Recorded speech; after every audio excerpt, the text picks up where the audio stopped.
Hello, welcome to another piano lesson with Richard Yang. Today it's The Ultimate Prize from Violet Evergarden, arranged by Animenz, and this is the way he puts it, the saddest theme from this. It is so beautiful, and if you can see the video description below, I got the link to my performance of this one. I released that fairly quick. It's just a few days after Animenz released his. So difficulty-wise, it's fairly simple. Well, it's not difficult, but you want to play it beautifully, of course. So let's get right to it. Okay. So in the beginning, if you the first thing that you read is tempo rubato. Please rubato, because if you don't, it sounds like this. First of all, I'm not trying to make this sound bad or anything. It's just I'm just play this straight time.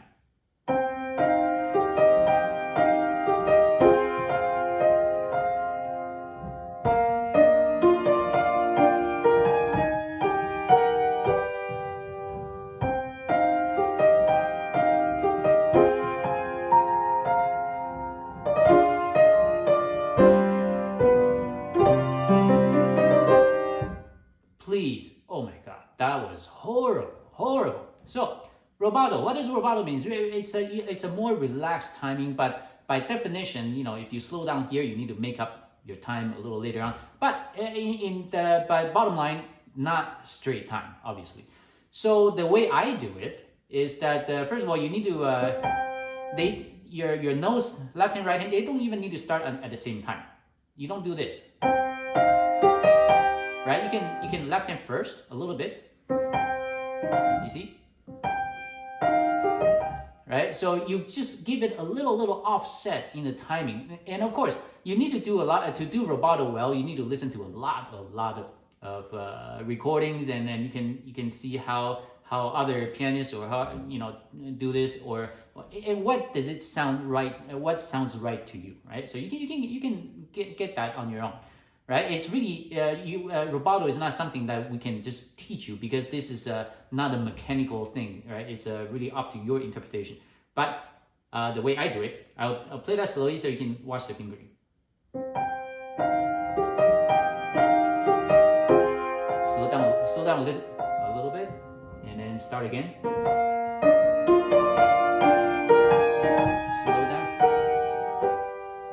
I'm exaggerating, but that's the idea. Once you understand the concept, and you can scale it back and do it the way you like it.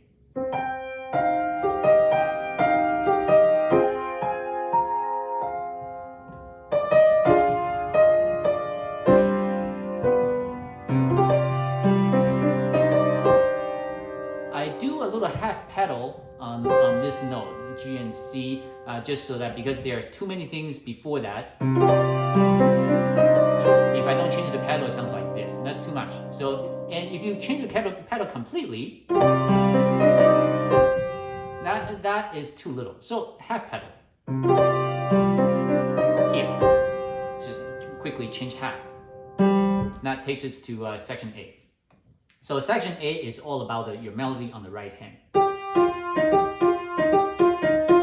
So you got stuff going on above that, below that, and so no matter what, you want to bring out your melody on that. So you need to practice it's fairly easy here because it's mostly your thumbs. So it should be fairly simple. And the music tells you to play certain things right hand or left hand, just to help you out for voicing purposes, really. Because a lot of notes, if you're obviously you're not gonna do this, right? So. So I'm gonna play this very slowly so you can watch the fingering and hopefully pick up some details.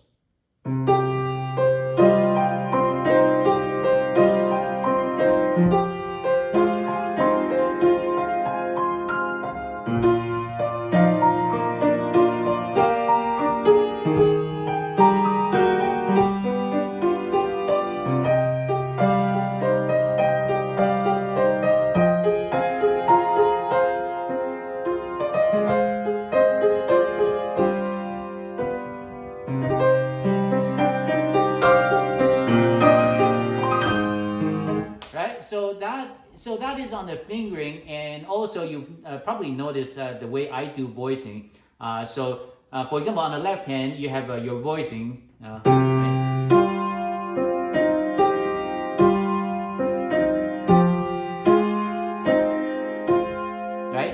than this, you want to be able to bring out your melody on the E flat, not the C, right? So I don't know how difficult or how easy it is for you, because this is something that this is one of the skills that you will build over time as the more you play. So I cannot really comment on how I used to do this when I was a kid. I probably couldn't. So this is an acquired skill.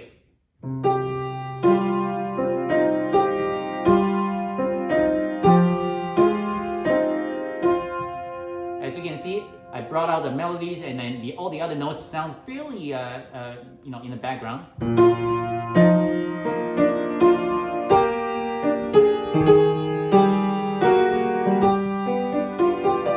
And then now here, right hand, the melodies on your pinky. So do some pinky work.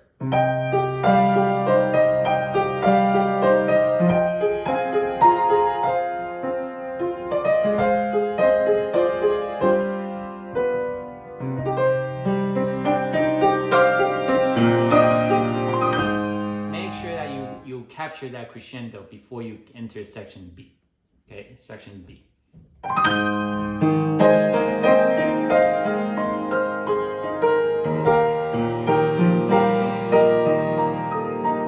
Right, so I hope that you know exactly where the melody is, right? It should be very clear. That's the melody, and this is just some background stuff. Consider it an echo. Make it, don't bring this out. Now melody. Now small. Melody.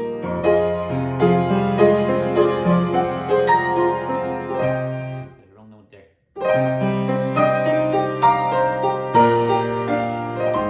And here, as part of the rubato concept, before you do that, you want to slow down a little bit. I'll give you one more time. I'm gonna exaggerate everything.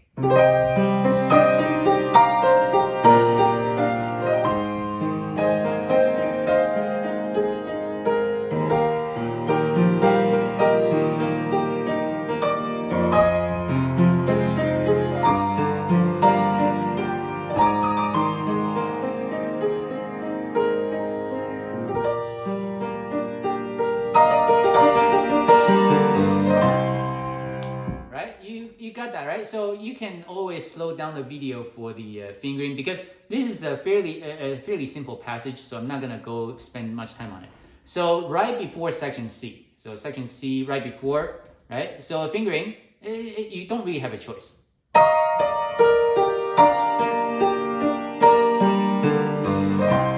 And of course, make sure that you bring out that crescendo.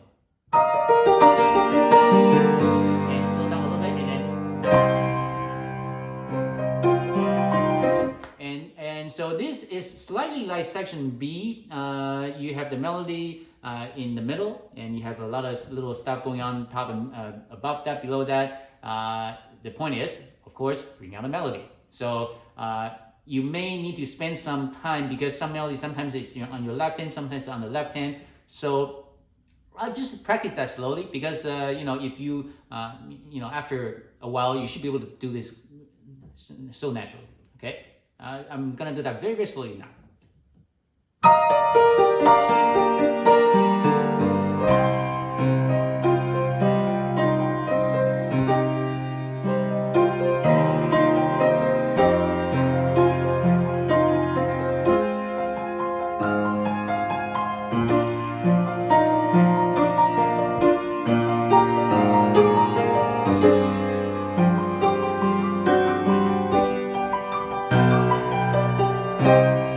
So I'm really exaggerating a lot of things, so just keep that in mind.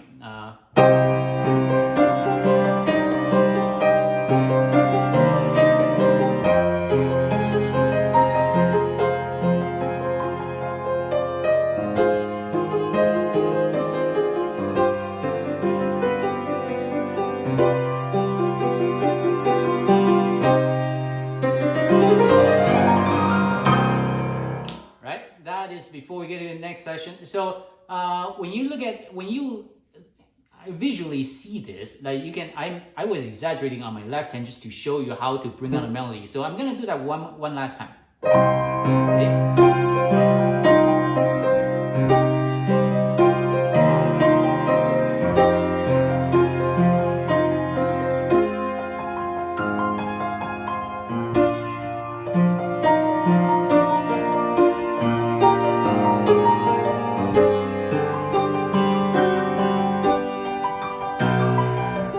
So on these things, you really need to make sure that you get your thumb working. For example, this chord, don't play like all even. You need to be able to bring down the melody.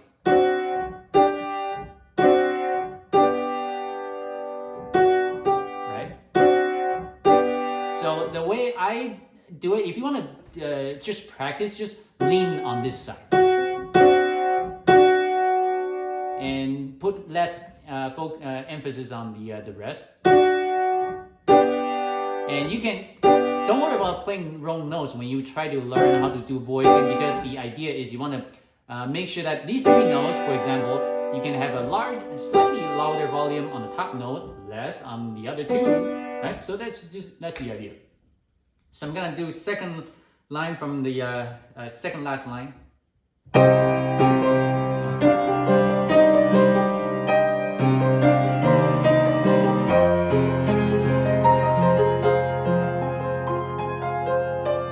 Here, bring out that.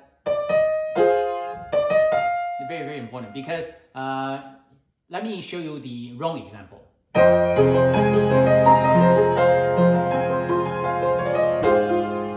Sorry, that's actually really wrong. Right, that one, it didn't sound exciting at all. But if I play it like this, again, this is exaggerating, okay?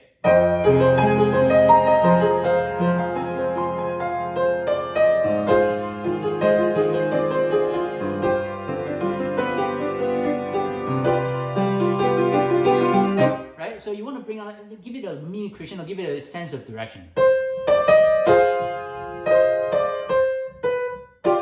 Right, so that takes us to here.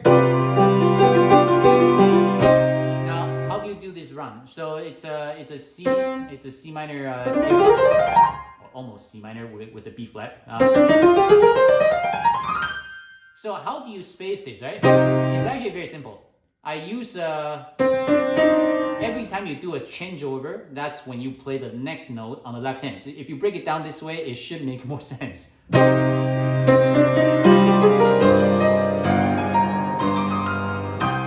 You see the grouping, right? It sounds really strange if I play slowly, but when you crank up the speed, that's what it sounds like. It should sound very good.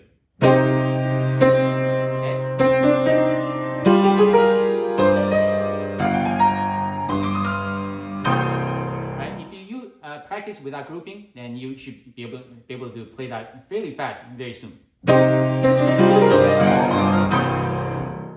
Okay, now here section D is slightly more complicated on the left hand, but the right hand is not too bad. Again, the melody is on the right hand this time at the very top, so you want to focus on it. If you look at the way I play it, if you want to learn how to do voicing, you really need to be more elaborate on your pinky motion. Well, and fourth finger. And you want to be able to hold that top note. And well, other fingers can do separate things elsewhere, because you only care about your melody. You only care about your melody. I can even play other notes staccato.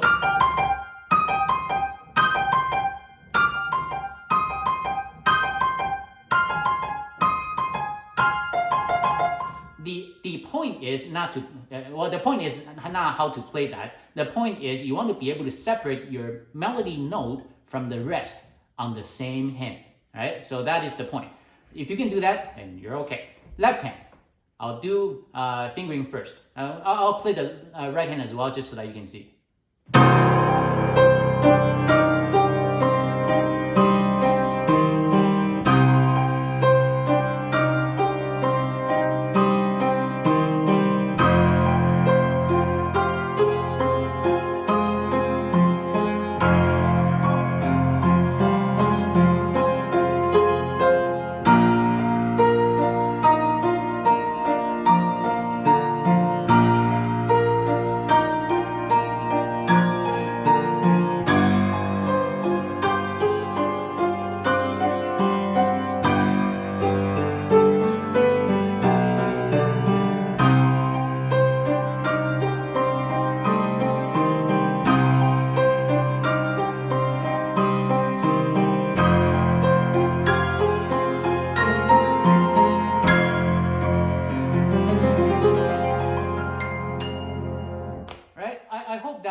it too fast, you can slow down to look at the fingering. So the idea is, right?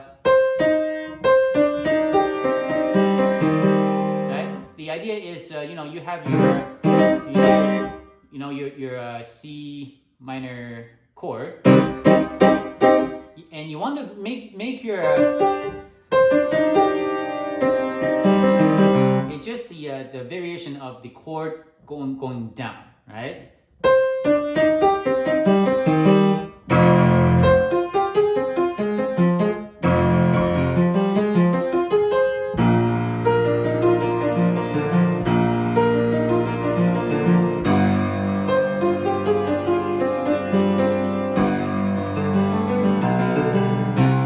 So you just want to practice that. It is not too difficult, but it can be a little confusing at first. So I'm going to play section D1 last time and take us to the end.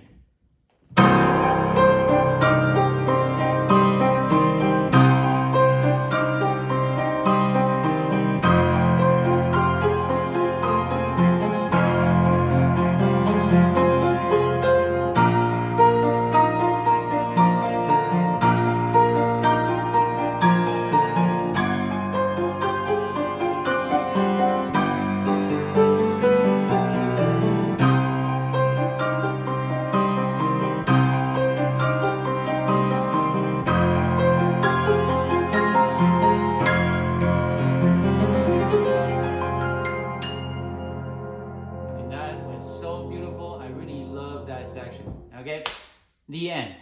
Section E. Again, it's rubato, right? So if you don't want to play completely straight time,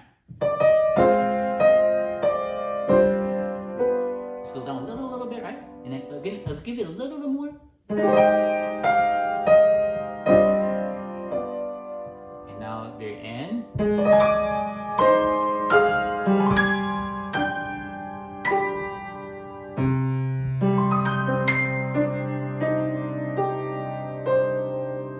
Right, so the roll on the C minor chord, I line up the top C with this C, with the middle C, right? So if you do that again.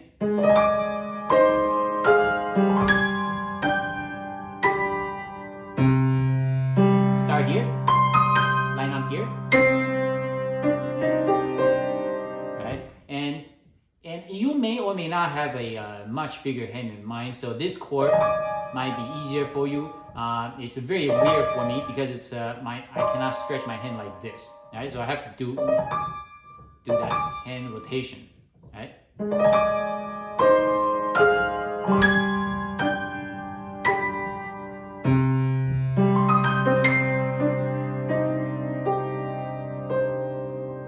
So beautiful. So as you can see, not too hard, and just some practice, and you can play this beautiful song. Until next time, thank you. Goodbye.